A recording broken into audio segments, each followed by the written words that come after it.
Такого дома еще ни один абориген не билдил. Я и сам за свои 14к часов первый раз в таком выживал. Я застраиваю? Да. Да и вообще, идея-то была максимально дефолтная. Стартовый домик, ловушка и я. Что может пойти не так? Не-не-не, тут не все так изично, как кажется. Несмотря на то, что этот дом, давайте называть вещи своими именами, выглядит как очень необычная какашка какого-то ютубера, внутри он хранит в себе очень много секретов. И даже не смейте мне говорить, что на это никто не попадется. Я тоже так думал. Но это не дом. Это самый настоящий бомжиный магнит. Да, одно количество этих трупов уже обо всем говорили. А что происходит, когда на ловушку попадается калашист с соседнего клана? Правильно, вот и нас клан после этого решил забахать. Вы только представьте, в вашу кибитку с двумя дверями начинают бахать в две ракетницы, а по итогу у вас получается застроиться и бустануться в развитии с луков до калашей. Звучит как мечта, да? И она вполне реальна и достижима, потому что никто до этого никогда такого не строил. Вы можете стать одними из первых. Этот дом просто ломает игру не только своим внешним видом, но и всевозможными приколами, которые здесь можно проворачивать. Здесь даже бункер есть, который превратит ваш треугольник в дом без входа. И все это по цене ресов меньше, чем на 2 на 2. Вы представляете, я даже выживание снял в этом доме, и моменты, которые вы видите, именно с моего вайпа. Заребомж! Но я дурак и совсем не подготовился к этому должным образом. Там есть достаточно много технических моментов, из-за которых я просто не могу себе позволить показывать это здесь. В будущем я попробую еще что-то снять. Ну и чтобы материал не пропадал, я решил залить его на бусти. Мое выживание уже находится там и ждет твоего просмотра. Ссылка на бусти в закрепленном комментарии. А сейчас я покажу дом изнутри. У этого бомжиного треугольника только один вход. Его охраняют 2 гантрапа. Конечно, можно и один вставить, потому что он 100% шотает, но лучше 2. Далее у нас находится единственная соло-дверь в этом доме. Все же остальное пространство я бы рекомендовал заставлять гаражками. Всего у вас здесь 2 бункера, один сверху, другой снизу. Если представить, что ни один из бункеров не будет застроен, то рейд вашего домика обойдется в 19 ракет. Это какие-то неадекватные числа, особенно если учесть, что этот дом стоит вот столько. В такой защищенной ловушке мне еще выживать не доводилось. И вы только посмотрите на обслуживание. Такое ощущение, что я в 2 на 1 живу. А у вас тут на каждой лутовой гаражке, в центре все гаражками разделено. Рейдить в оффлайне это будет очень дорого. Для таких затрат на строительство, само собой. А если еще и бункер застроить, Ну окей, бункер-то мы застроили. Как его открыть теперь? А вот для этого нам как раз таки и нужна вторая часть нашего домика. Мы просто ломаем вот этот деревянный проем, и бункер открывается, но правда уже с другой стороны. Этот бункер я рекомендую застраивать на ночь, чтобы уже на следующий день именно в этом месте сделать ловушку намного имбовее, чем та, что у нас была изначально. Но вторую ловушку в этом месте я покажу уже в конце строительства. Делать ее, кстати, я рекомендую именно на второй день, чтобы о ней никто не знал. И если вы, например, днем будете переживать за свой лут, лучше сделать так. Передавать ресурсы в вашем МВК бункера можно через килл. Да-да-да, это до сих пор работает, я прям только-только это снимал. Единственное условие, чтобы у вас внутри вашего МВК бункера был спальник. Как видите, ничего сложного, и сейчас мы с вами это построим. Как всегда, если будете строить этот дом в первый раз, лучше накинуть сразу будущий план фундаментов дома. Если вы уже профессионал со стажем, то сразу все накидывать не обязательно. Я буду улучшать сразу в конечный вариант, вы же можете делать все из камня. Смотрите, дальние фундаменты я улучшил в МВК. Там будет стоять шкаф, боковушки все железные, а центр нам вообще не нужен, можно оставить в камне. Теперь я начинаю строительство стартовой кибитки, если вы именно планируете выживать прям со старта в этом доме. Да, она получится очень маленькая, и чтобы она у вас получилась, нужно соблюдать ту последовательность, которую делаю я. Шкаф ставьте примерно на край фундамента. Ну а чтобы удобно было всем поначалу пользоваться, дверь пусть открывается как бы наружу. Поначалу какая-то вот такая фрикота у вас должна получиться. Места для спальников внутри вообще нету. Зато есть самое главное, есть место для 2 ящиков. Один можно поставить сразу изнутри, находясь в сейве, второй же нужно ставить с открытыми дверьми. Спальники пока что на первое время можете около дома где-нибудь кинуть. Этот дом полностью состоит из треугольных крыш, а это самый поломанный объект в билдинге. И уже ближе к концу ролика я покажу, какие еще интересные штуки можно с ней провернуть в этом доме. И про ловушку тоже расскажу, смотри до конца. Далее мы справа от нашей двойной двери ставим целую стенку, а потом просто застраиваем все так, как это делаю я на видео. Треугольные крыши лучше всего ставить снаружи, так будет удобнее. И вы только посмотрите, мы добавили просто минимальное количество объектов, но дом стал в 3 раза больше того, что было. Извините меня, у вас и дверей-то намного больше стало. Если в обычной кибитке 2 на 1 у вас 3 двери,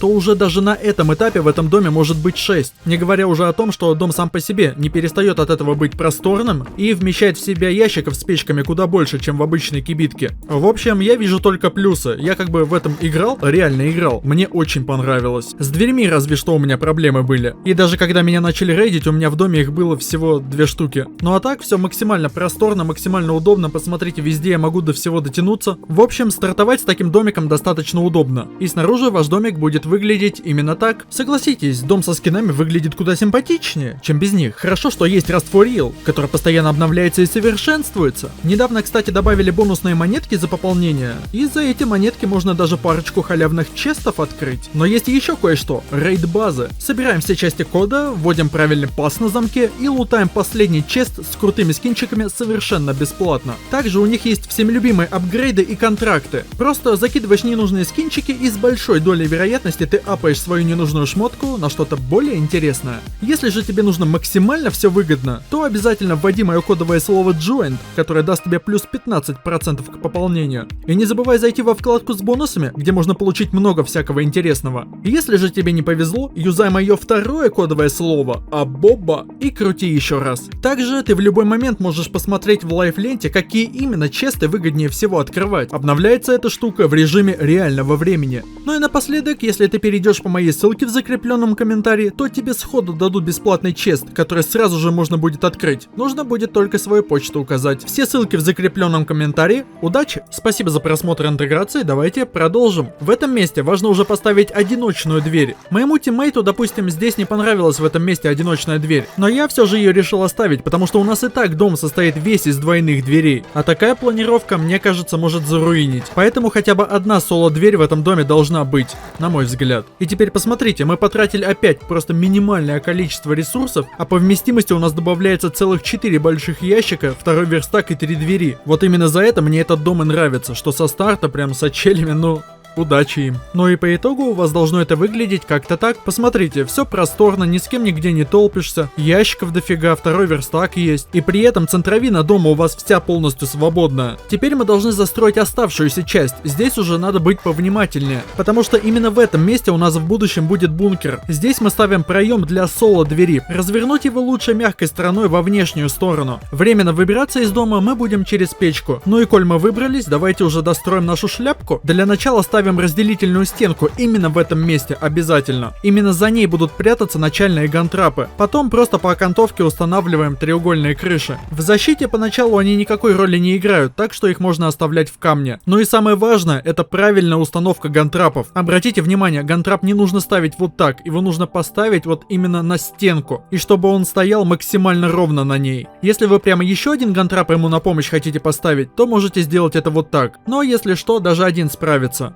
Теперь, как обезопасить себя при наличии гранат у соседей? Я настоятельно рекомендую поставить дополнительные ловушки в эти места. Если вам начнут закидывать гранаты, то урона по ним проходить не будет. Плюс вы, если что, можете к ним дверь закрыть. Опять же таки, дом почти полностью из двойных дверей, так что дополнительные ловушки нужны. Теперь, что касается первого бункера. Чтобы его сделать, нужно просто поставить сюда треугольную крышу. Лучше делать это на ночь, потому что больше вы ее не сможете открыть, по крайней мере в этом месте. Теперь, чтобы выбраться из этого дома, вам утром нужно будет встать, подготовить себе какую-нибудь долбилку и выдолбить вот этот деревянный соло-проем. Как только вы это сделаете, крыша над ним упадет, и вы сможете выйти из своей ловушки. Но теперь, как быть с гантрапами, которые у нас смотрели вообще в другую сторону? Они у нас переезжают в точно такое же место, просто с другой стороны. Ставим их точно так же, как они стояли в том случае. И обязательно не забудьте про сундучок, который будет байтить аборигенов. И теперь посмотрите, гантрапов вообще не видно. Видно только сам сундучок. Но вы скажете, а что ему мешает поставить потолок и пройти? Да собственно ничего, кто сказал, что в сундучке надо что-то держать? Тут больше прикол в том, что... А что будет, если он прыгнет? Туда допрыгнуть в принципе нереально, поэтому он со 100% вероятностью упадет вниз. Здесь вам опять же таки на помощь приходит соло-проем и 2 гантрапа. Я прижался прям в угол треугольника и устанавливаю их таким способом. И теперь смотрите, в чем весь прикол. По сути, у вас сейчас выход охраняют сразу 4 гантрапа, но ни один из них не виден с улицы. Видите, вот там, где у нас сундучок, вообще ничего не торчит. Если поставить потолок и к ним пройти, то и нижних гантрапов тоже не получится увидеть. Вы скажете, так нижние гантрапы же можно просто с верхушки дома увидеть. Да в том-то и дело, вообще нет. Там ни пикселей этих гантрапов не будет видно. Самое главное, дефолтные скины на постройке используйте. Но здесь все же есть небольшая проблемка. Смотрите, через печку здесь уже лучше не делать себе выход, потому что если какой-то абориген на нее встанет, то нижние гантрапы просто не будут его шотать. Здесь мы должны придумать более сложный вылаз. Я, например, сделал это через костер и серию сирену. Если вы придумаете что-то поудобнее, то будет круто. Лестницу использовать нельзя. Так что же еще интересного можно сделать с этим домом? Если крыши у вас будут из разного материала, допустим, камень и железо, железо и МВК, то между ними появляется щель, и эту щель можно использовать. Например, если поставить магазин, то ваша ловушка будет отмечаться на карте, и вы всякий мусор через нее можете продавать. Внутри дома магазином можно пользоваться как склад какой-нибудь, а снаружи местным аборигенам ничего не будет мешать пользоваться магазином. Следующая приколдесина с такой же щелью. Вы можете туда поставить катушку Tesla, подать на нее питание, сделать переключатель на Rust+, и таким образом у вас появится еще одна дистанционная невидимая ловушка. Причем дамажит она очень хорошо. Также в эту щель можно запихивать ящики, гантрап, но гантрап я не рекомендую, потому что фигня какая-то. И вообще все, что только хотите. Но в данной вариации катушка Tesla подходит больше всего. Смотрите, у меня сейчас отключен God Mode, рубильник я обычно сделал, но понятное дело лучше через Rust+.